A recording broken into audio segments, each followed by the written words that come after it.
It's Patty Erjavik, and I'm the president here at Pueblo Community College, and it is my absolute pleasure to be able to welcome you here this evening onto the campus of PCC, and to be able to provide the venue for you to come and learn from our candidates that are going to be speaking with you this evening.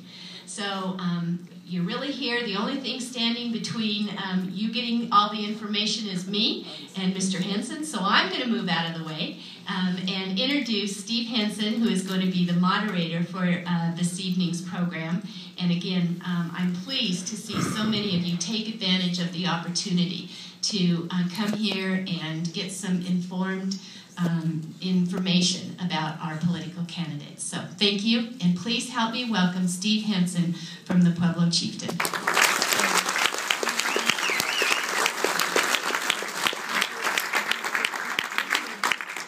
Thank you, everyone. Good evening. It's nice to have you here.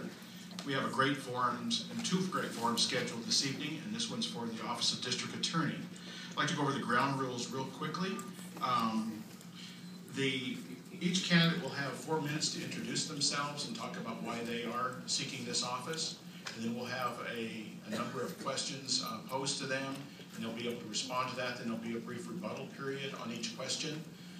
We've prepared the questions. We aren't taking questions from the audience. We had a couple of terrible experiences with that years ago, in which, as you can imagine, people get really excited about their candidates, and so there's a little bit of ambushing going on. And so we try to prevent that.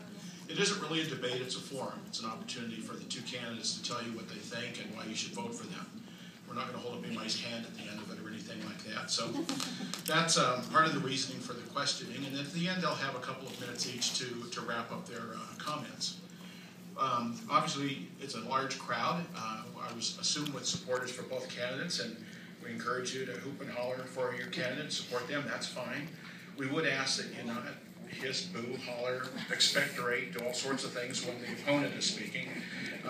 Tonight we have two candidates who have served our community for many, many years, served our community very well, and they obviously deserve the respect that we are going to give them. And if you don't, we'll haul you out. So it's simple as that. So Jeff won the coin flip this evening, and so he elected to close the forum tonight. And so the first opening remarks will be from Bill Thiebaut. Bill? Thank you for having me.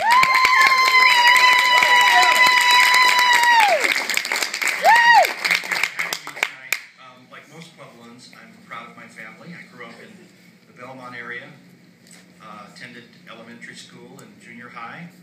I was fondly remembering today when I go over the 4th Street Bridge and smell that great baking from Rainbow Bakery, and also playing in the Fountain Creek. Now we call it Fountain Creek. It was called Fountain River then. I went away to high school, to the Abbey School in Canyon City. It's a boys' boarding school run by the Benedictine monks, and the first thing I learned was there's a girls' school across the city. And the nuns there picked my wife as being a mother superior, but it turned out she was a superior mother instead. We have 15 wonderful children, 29 grandchildren. We struggled through college and law school, came back to Pueblo by choice. I began working with the district attorney's office, prosecuting cases in the county court, juvenile court, some grand jury work. I left after a year and went into private practice.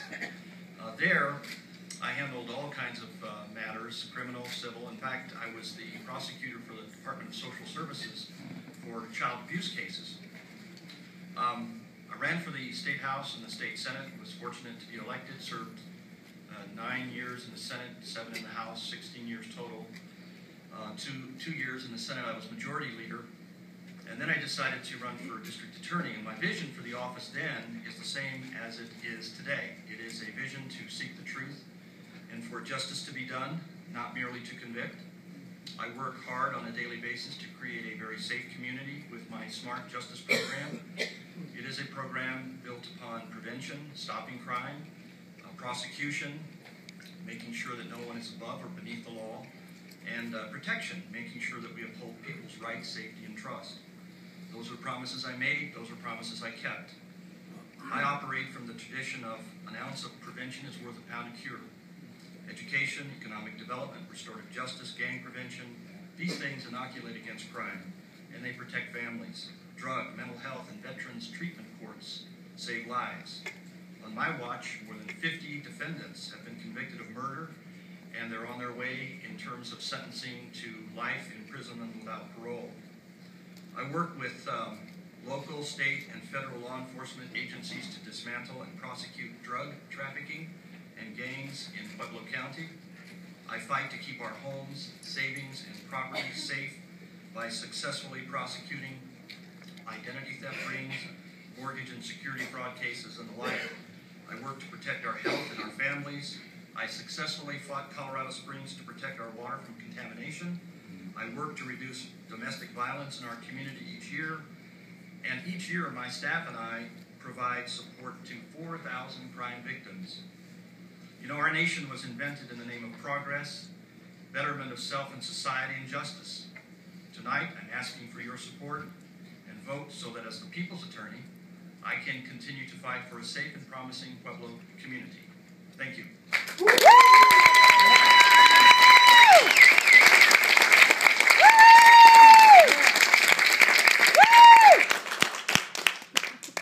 We'll now have opening remarks from Jeff Chaucer. Jeff?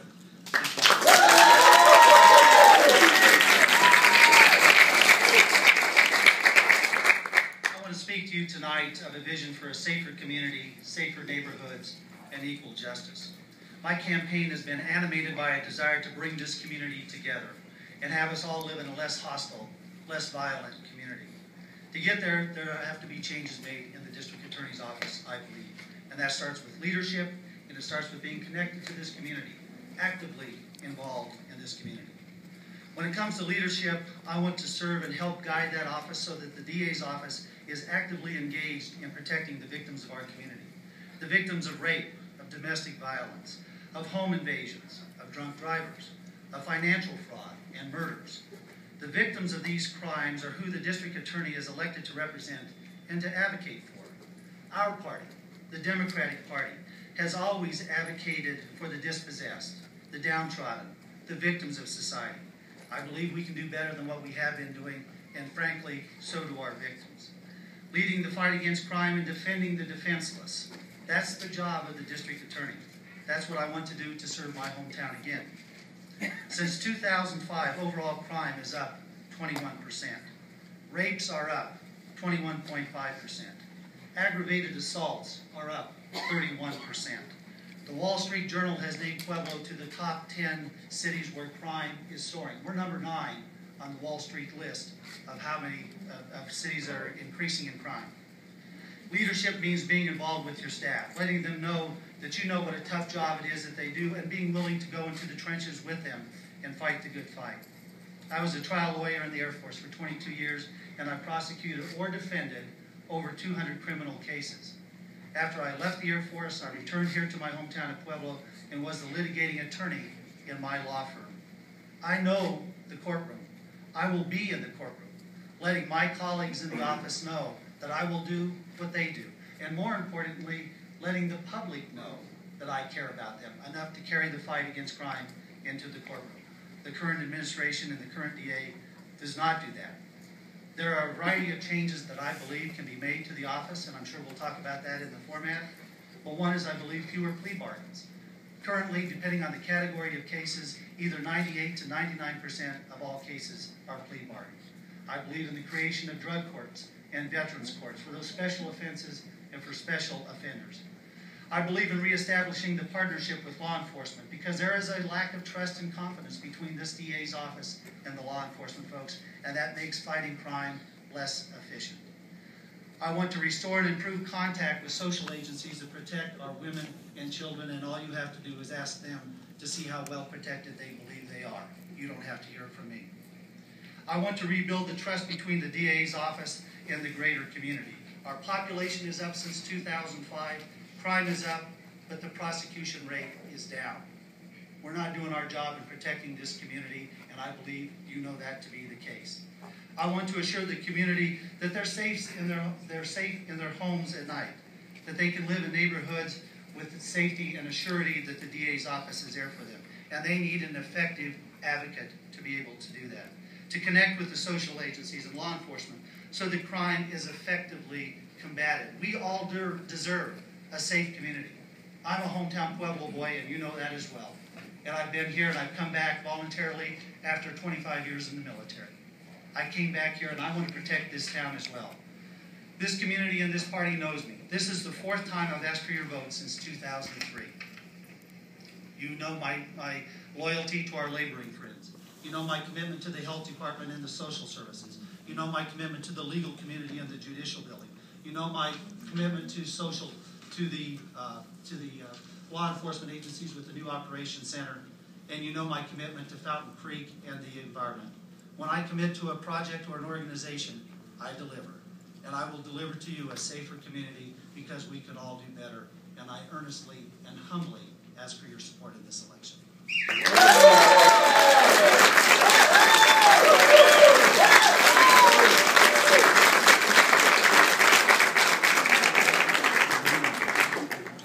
Okay, we'll now begin the question and answer portion of the program, and we'll continue in the same order. So, Bill, you'll answer the first question. One of the key themes so far in this campaign has been the management, the leadership in the district attorney's office.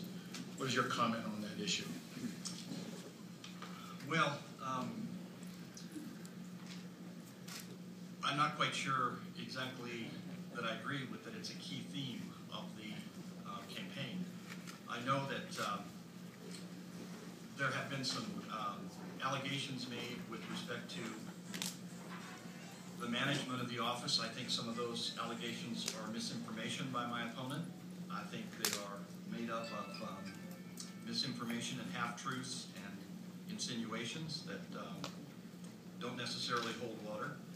I might point out that last September, when he decided to run for this office, he sent me an email on a county computer that said he would run a very positive campaign, not a negative one.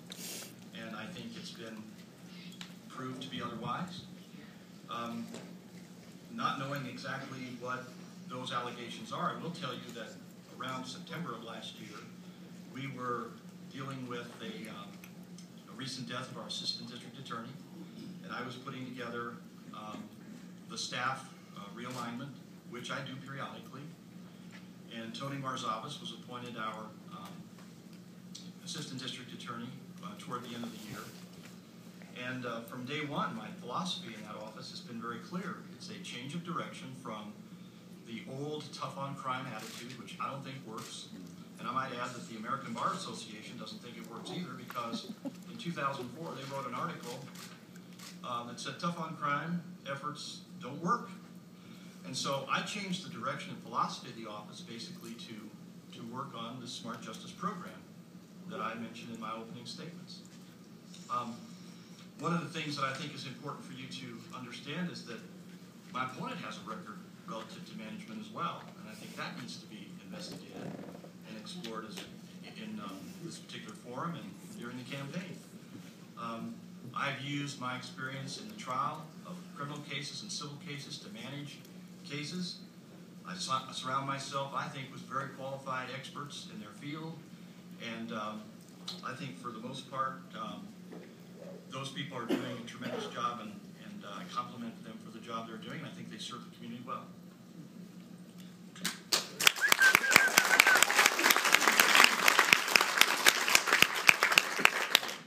Jeff? This campaign has been focused on the facts. Obviously, in any primary campaign, it's an implicit criticism of the person you're running against. But I have focused on the facts here, and let me give you some that concern me. I think that the junior attorneys in that office are not being mentored. I think senior attorneys need to be working with the younger attorneys, helping them, guiding them along. I think that's why we have a high plea bargaining rate right now, because it's too easy for junior attorneys to sign off on cases rather than having them screened and vetted by the senior attorneys in the office. And this is the effect that it's had. What you see is attorneys not showing up in court that have been cited for contempt of court, hiring folks who have bench warrants for them out in other states. You miss statute of limitations. We've had several high-profile cases in which charges have been lost because the statute of limitation has not been complied with. You haven't been able to get your cases to court within 5 years of the offense. Something's wrong in an office when serious criminal offenses, to include white-collar crime, is not being prosecuted in a time